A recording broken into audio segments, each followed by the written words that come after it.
तहव्वुर राणा को लेकर कांग्रेस में ही दो फाड़ दिखाई दे रही है। कांग्रेस नेता पृथ्वीराज चव्हाण ने कहा कि कसाब की तरह उसे भी पूरा ट्रायल का मौका मिलना चाहिए, जबकि सुशील कुमार शिंदे ने मौजूदा सरकार के काम की तारीफ की है।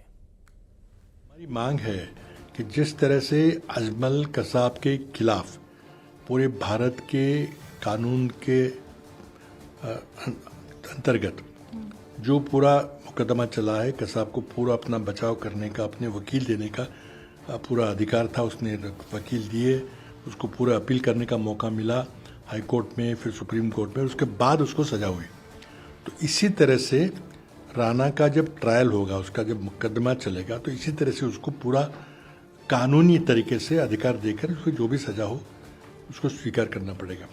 हमारे देश में कांगारू कोर्ट नहीं चलेगा। गवर्नमेंट ऑफ इंडिया में हम प्रयास कर रहे थे उसको लाने के लिए, क्योंकि ये 26/11 का जो मामला था वो डिगअप करना बहुत ज़रूरी है, आज भी ज़रूरी है। तो जो हमने उस वक्त जो केसेस चले, आपको पता होगा कि कसाब को फांसी दिया था, अफजल गुरु को फांसी दे दिया था, ये हमने किया था, वो भी सुप्रीम कोर्ट के डायरेक्शन से। और कांग्रेस नेता कन्हैया कुमार ने तहव्वुर राणा के प्रत्यर्पण पर सवाल खड़े कर दिए। उसने कहा कि बीजेपी की ध्यान भटकाने की साजिश इसे बताया, जिस पर बीजेपी ने पलटवार किया है। लाया गया है, बहुत बड़ी डिप्लोमेटिक जीत। किसको लाया गया है? 26/11 के जो टेरर अटैक, मुद्दा दिन भर भटकाते रहना, कभी इधर कभी उधर।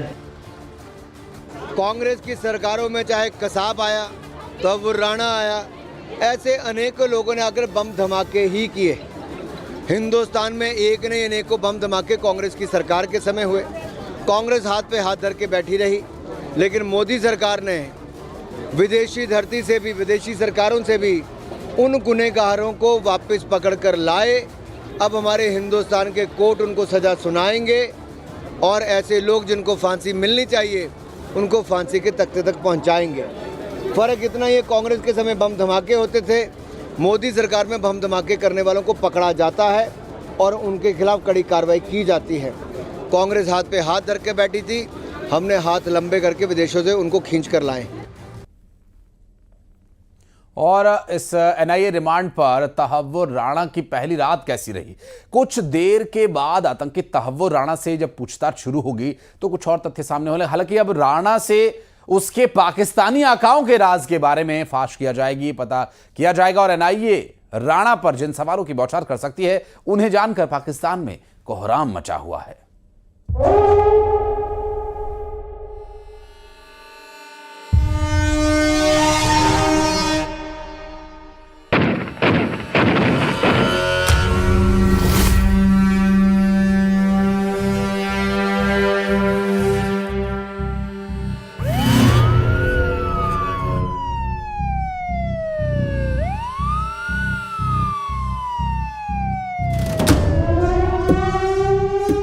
इंटरनेशनल आतंकी के प्रत्यर्पण ने कई देशों में खलबली मचा दी। तहव्वुर हुसैन राणा के भारत लाए जाने से अमेरिका से पाकिस्तान तक, इजराइल से कनाडा तक हलचल हुई। Encouraged to hear about the extradition to India of one of the perpetrators of the terrible and horrendous terrorist attacks that happened in Mumbai on the 26th of November 2008, which took the lives of more than 170 innocent civilians, including Israelis. I would like to thank the government of India for its persistence in bringing the terrorists to justice. अमेरिकी सेना के विशेष विमान से भारत की धरती पर पहुंचने तक तहव्वुर हुसैन राणा की धुकधुकी बढ़ी रही। राणा का खौफ उसके चेहरे से बयां होता रहा, उसकी आंखों में मौत तैरती रही। मगर आतंकी सरगना को सबसे ज्यादा डर जिससे लग रहा है वो नाम ऐसा है जिसके बारे में बहुत कम लोग जानते हैं। तहव्वुर हुसैन राणा को क्या सबसे ज्यादा अजीत डोभाल से डर लग रहा है? क्या राणा भारतीय सुरक्षा एजेंसियों के तेज तर्रार एजेंट से खौफजदा है? क्या राणा को दिल्ली पुलिस और तिहाड़ जेल का खौफ खाया जा रहा है? क्या मुंबई की आर्थर रोड जेल की अंडा सेल की डरावनी कहानी राणा का खून सुखा रही है? या फिर राणा एनआईए चीफ सदानंद दाते से सामना करने से थर्रा रहा है। एनआईए प्रमुख सदानंद दाते का नाम सुनकर राणा की रूह कांप जा रही है। तहव्वुर हुसैन आखिर सदानंद दाते से आंखें मिलाने से क्यों कतरा रहा है? एनआईए चीफ का राणा से पुराना हिसाब क्या है? जानेंगे सब कुछ तफसील से, मगर पहले वो जानिए जिसे पूरा देश जानना चाहता है। पाकिस्तान के पालतू आतंकी को सबसे पहले मुंबई हमले और भारत के खिलाफ रची गई आतंकी साजिश का सच उगलना होगा। एनआईए राणा पर जिन सवालों की बौछार करेगी वो जलते अंगारों की तरह होंगे। एनआईए इन्वेस्टिगेशन में राणा से पूछा जाएगा कि 26 नवंबर 2008 के दौरान तुम्हारी लोकेशन कहां थी? 8 नवंबर 2008 से 21 नवंबर 2008 के दौरान तुम इंडिया में क्यों आए थे और इस दौरान तुम कहां गए थे? भारत में रहने के दौरान तुम किस किस से कहां मिले थे? हमले के दौरान किन किन को कॉल किया था? डेविड कोलमैन हेडली को कब से जानते हो? उसको फेक वीजा देकर भारत में क्यों भेजा था? डेविड हेडली ने तुमको क्या क्या बताया था कि वो भारत में किन किन जगहों पर गया था?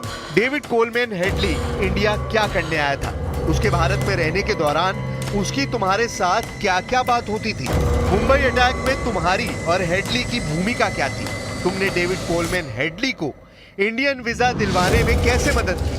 मुंबई हमलों की योजना बनाने में तुमने उसकी मदद की या उसने तुम्हारी मदद की? तुम दोनों की भूमिका क्या थी?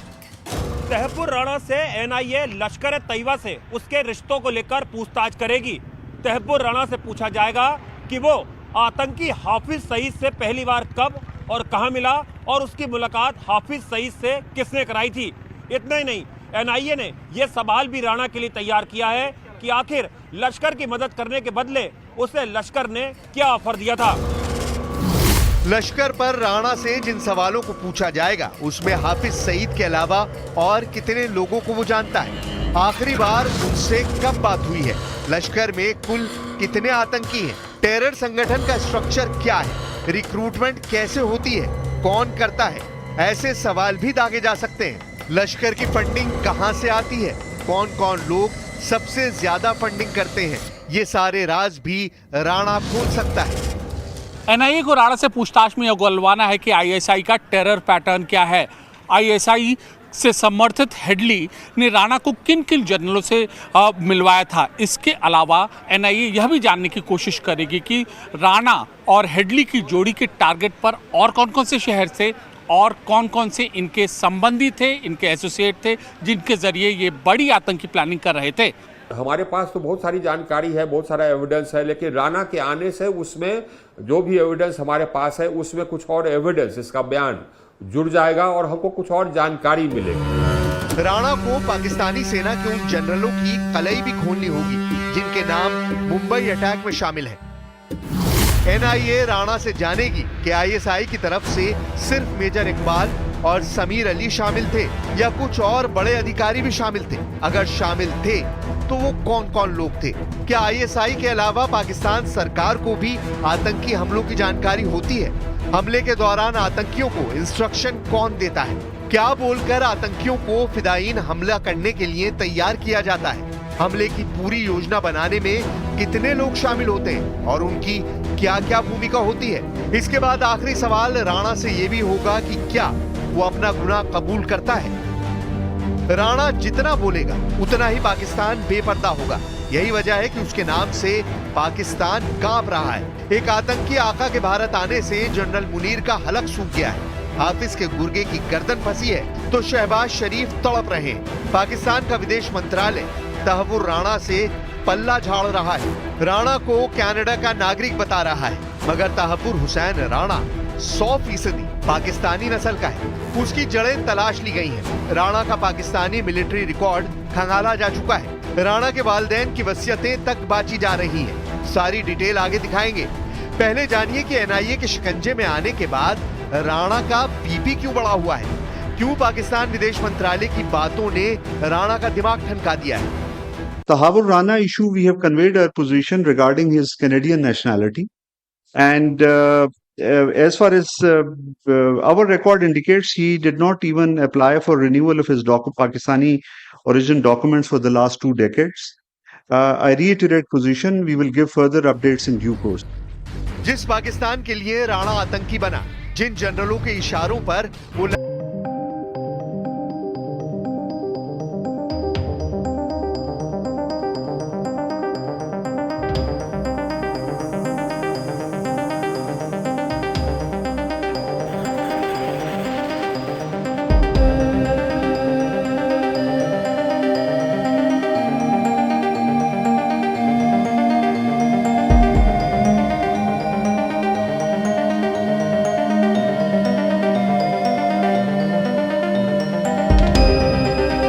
से लोहा लिया था।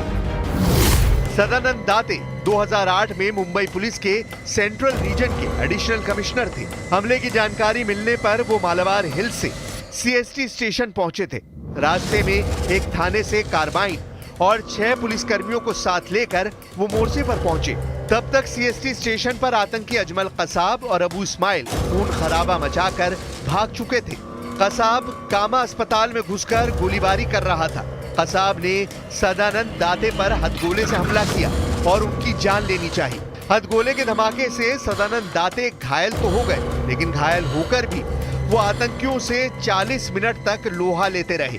आखिरकार कसाब को जिंदा पकड़ा गया और वहीं दूसरा आतंकी इस्माइल ढेर कर दिया गया। आतंकी हमले में जान हथेली पर रखकर देश की रक्षा करने वाले सदानंद दाते को बहादुरी के लिए राष्ट्रपति पदक मिला। जाबाज अफसर आगे चलकर एनआईए चीफ बने। 1990 बैच के आईपीएस सदानंद दाते 17 साल बाद मुंबई टेरर अटैक का हिसाब तहव्वुर हुसैन राणा से लेंगे। राणा इसलिए सदानंद दाते के नाम से थर्रा रहा है कि जिस ऑफिसर ने बारूदी हमले झेले हैं उनका सामना वो कैसे करेगा। वैसे भी तिहाड़ जेल की स्पेशल सेल में राणा की कोई भी चालबाजी काम नहीं आने वाली है।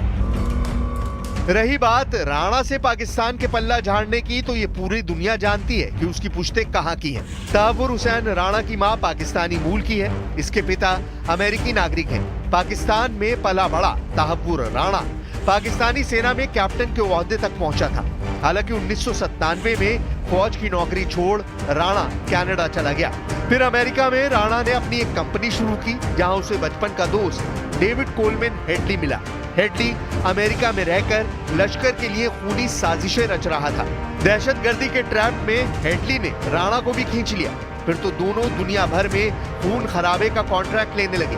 मगर मौत बांटने वाले शैतानों का नंबर भी एक दिन आएगा, ये शायद इन्हें अंदाजा नहीं था।